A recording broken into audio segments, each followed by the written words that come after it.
If email sucks, if your inbox is completely out of control, if you just hate doing emails, I'm with you. I am here to tell you it's completely normal, and there are some mindset things and some actions that you can do to improve this. Welcome to the Differently Aligned podcast for neurodivergent business owners. I'm Adina Levy. I'm an autistic ADHDer, business coach, speech therapist, professional educator, and multiple business owner. I support neurodivergent business owners to create businesses that are sustainable, enjoyable, impactful, profitable, and burnout free. I provide safe spaces for you to share with like-minded community who get it, me included. Everyone is welcome here, whatever your neurotype, gender, race, any other intersections, and special, fantastic, unique things that make you, you are welcome here. This podcast is recorded on the Aboriginal lands of the Gadigal and Bidjigal people. I acknowledge the traditional owners, elders past and present, and I extend my respect to any First Nations people who are listening in. Hey there, today we're talking about email management, something that I am traditionally really bad at, but also something I've spent an inordinate amount of time trying to get better at, hack, improve, automate, and shift my processes. So I think I'm very well placed to have this discussion with you about how you can do some things to improve your email world. If email sucks, if your inbox is completely out of control, if you just hate doing emails, I'm with you. I am here to tell you it's completely normal, and there are some mindset things and some actions that you can do to improve this. So the question today actually comes from one of my Neurodivergent Business Collective members. Thank you so much for submitting this question. And she wrote, do you have a systemized approach to managing emails? I use both Gmail interfaced with Microsoft Outlook, which can be messy, and have 7,000 plus emails in my inbox. I hear that and I go, no judgment, just fully get it. I tried a folder system, but I have too many folders. How do you manage your emails? Is there a tool that can help me get this under control? So my answer is going to have a few more questions in it than answers. Or a mix. But what I wanted to share with you is, first of all, completely relate to this. There are so many different individual, small and big reasons why email can be hard for people. So, without having an in-depth one-on-one coaching type conversation, it's hard to know exactly what some of the challenges are. And obviously I'm responding to you and to many other people as well. So I'll have a bunch of ideas. They may not all suit you. And I want you to try and listen out for things that might be an answer for the particular struggle that you think you're facing. I will share some of my own struggles with emails.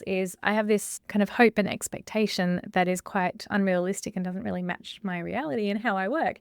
Some things are working better than they used to, and I still struggle. So I have this expectation that I live at inbox zero across all of my inboxes. And that is because I treat my inbox as a to-do list. If something's in my inbox, I have a pretty firm rule that it means something has to be done. Either a decision has to be made, a thing has to be sent, a thing has to be replied to, a different action has to be taken that is, sparked by that email. The email can sometimes stand for the task. Now, I know there are some people out there who are completely against using your inbox as a task list. I'm not here to tell you whether that's right or wrong. You need to decide if that's right for you. It is right for me. Basically, treating what is actually in the inbox part of my email as something needs to be done is a really good starting point, because I generally won't lose things that are essentials unless my emails get out of hand and I have so many things in there that I can't sift through what is urgent, essential, has a deadline, what is optional, what kind of task has to happen next from that email. That's when I really struggle. In fact, I feel absolutely devastated and terrified that I missed an email in my personal inbox. I think it was just yesterday I found it, and I had to pay a bill 2 weeks late. And I'm such a rule-abiding bill payer. I hate being late on bills. And I don't think there's a bad repercussion for it this time. I don't think there's a penalty. I hope not. But it was a big bill and it was an important one, and I paid it 2 weeks late, and I feel so bad. I will say at least it was to a big organization, not a small one. So I didn't stop an individual person from being able to have their groceries on the table, I think. Anyway, I feel bad. I have this hope. Like I said, I see myself as a person with inbox zero, so I'm not really matching my own expectation. Interestingly, I spoke to my cousin recently, and he has an expectation of himself of having maximum 19 emails in his inbox at any one time. He also treats the inboxes like something needs to be done with this. 19, he said, came from some very old 1990s text-based email system where you could see 19 on the screen at that time, and he wanted to always be able to see 19, and he's carried that over. what I had this chat with him about was very interesting. It's like his capacity to uphold that system that he wants matches his hope for the system, which is how he's able to, for so many years, keep that system up. He almost never goes above 19 in his inbox. That was interesting to me, and it was a real awakening to me that my own capacity doesn't match my expectation for myself. I've for years, probably since I've had kids, it's probably been 5.5 years since I've had inbox non-chaos.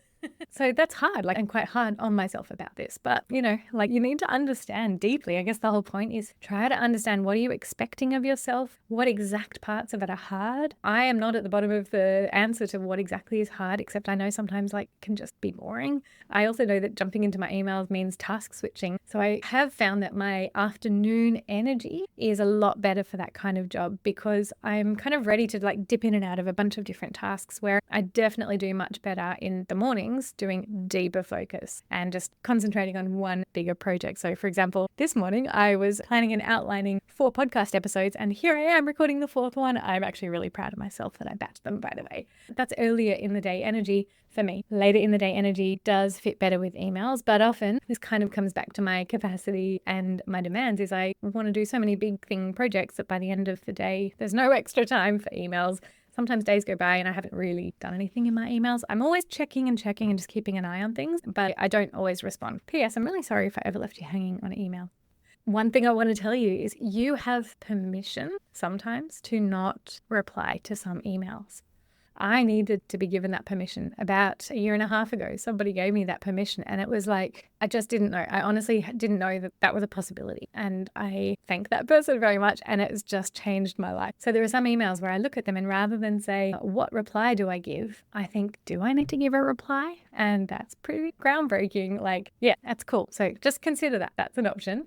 And I want to give you 2 quick fixes that might help you get things under control, depending on, again, which exact challenges you're facing. One is an auto reply. Again, if you're the kind of person that feels like you need a little bit of permission, or you need to feel free to take your time to do those responses, I would encourage you to have an auto response. So I've got an auto responder on my email that says, I might take a few days to get back to you if your email requires a response. I also then have links to some help documentation where people may find their response, and also a link, this is a new update, where people can find, it's a login link. So if they've bought a webinar or a course or a resource from me, they can just tap that and go in. Because sometimes, not too often, but sometimes I do get people saying, I didn't get the welcome email, I don't know how to find my thing.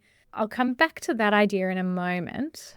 The second quick fix that I want to give you is using filters. So I know Gmail can do this. I'm pretty sure Outlook can, and probably many other email providers too, where you can set rules, automations, workflows, things like that. And so you might get, for example, emails that come in from a certain email address, and you know that it's a newsletter that you sign up for. You can tag that. For me, I do this. I tag them as mark as read, and also put a particular tag on them that makes it known to me that it's just a newsletter thing for me to read.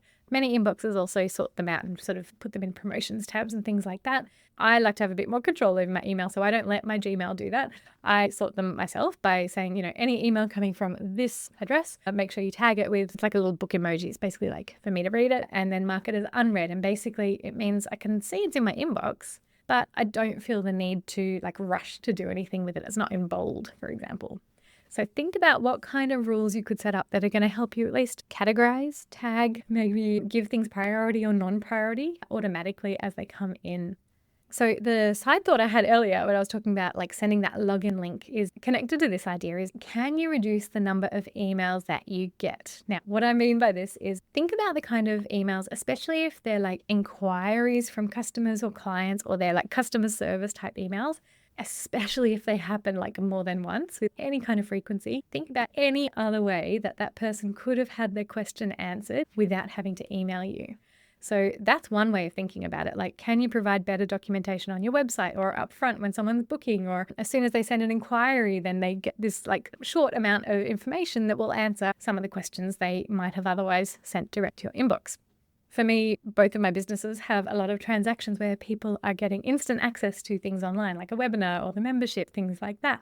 And so I have a couple of ways that I try to reduce people coming back to me saying, I didn't get my login. And so one is by having the auto response saying, here's the login. I do have the login link on the website. There's also an email that I know gets delivered, I'm going to say 100% of the time, I think, or like 99% of the time is it's an automation, but it goes through the Gmail kind of system rather than through my more like mass email system.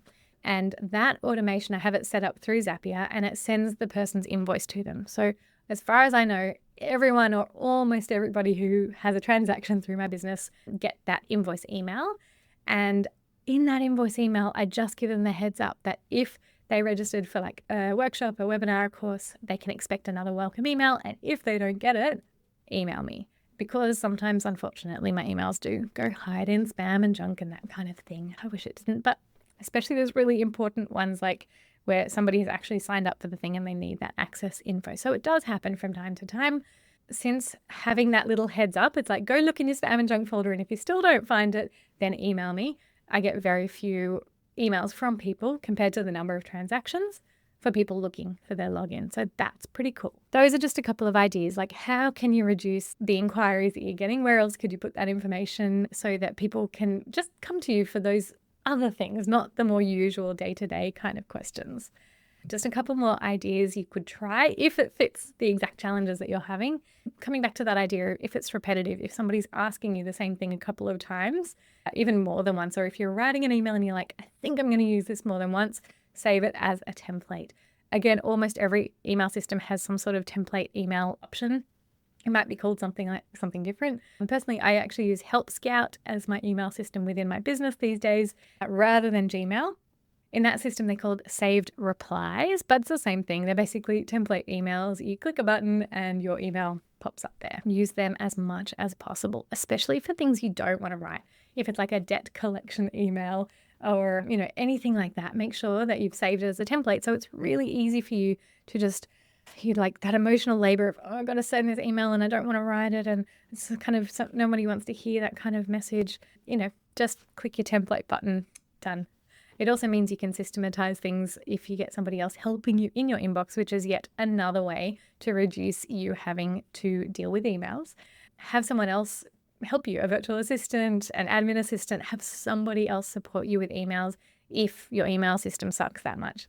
Or not even the system, it's more just like doing emails. Like for me, I'll never get over it. Like customer service emails, just not my favorite.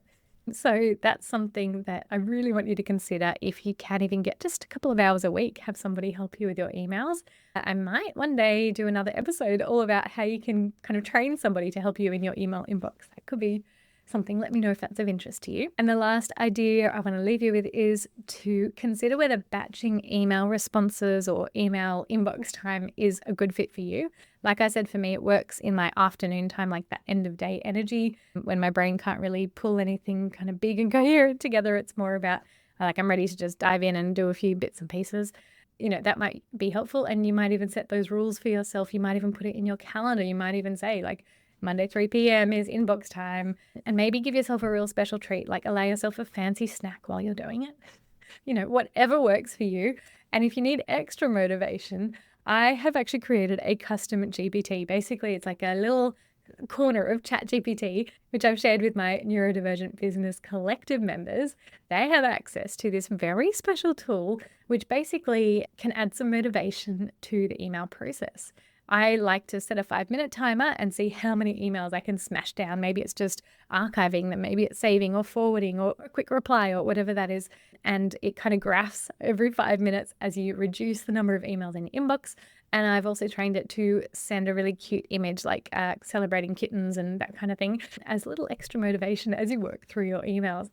It's a little bit silly. It's a little bit fun. It really helps me. It kind of gamifies the email doing process. And so that's something, if you are a Neurodivergent Business Collective member, you get access to that. You literally click a button and it will tell you what it needs from you so that you can run through the email smash process, get your graphs, get your celebratory little cute animals. And so on that note, if you are not a Neurodivergent Business Collective member, I will be opening doors soon. So I would encourage you to join my waitlist. Those on the waitlist get the best offers for entry into the next round as I open up doors to new members. I hope that you'll go check it out. The link is in the show notes. My Neurodivergent Business Collective is full of resources, community support, coaching, encouragement. It is my way of having I can help you, and it's not one-on-one coaching, which is quite limited with me. And it's very, it costs a lot more to get me one-on-one in your brain, in your business. But my Neurodivergent Business Collective members don't just get me, you get each other. We've got Slack channels. We have, events that we can come to. There's not a lot that we do live together, but there are enough things that mean you can get to know each other, get connected. And we do body double sessions if you can make them, which means we turn up on Zoom and we can co-work. We can even work through emails together if that's of use to you. So go and check out the Neurodivergent Business Collective, and keep an eye out for doors opening soon and upcoming announcements as well.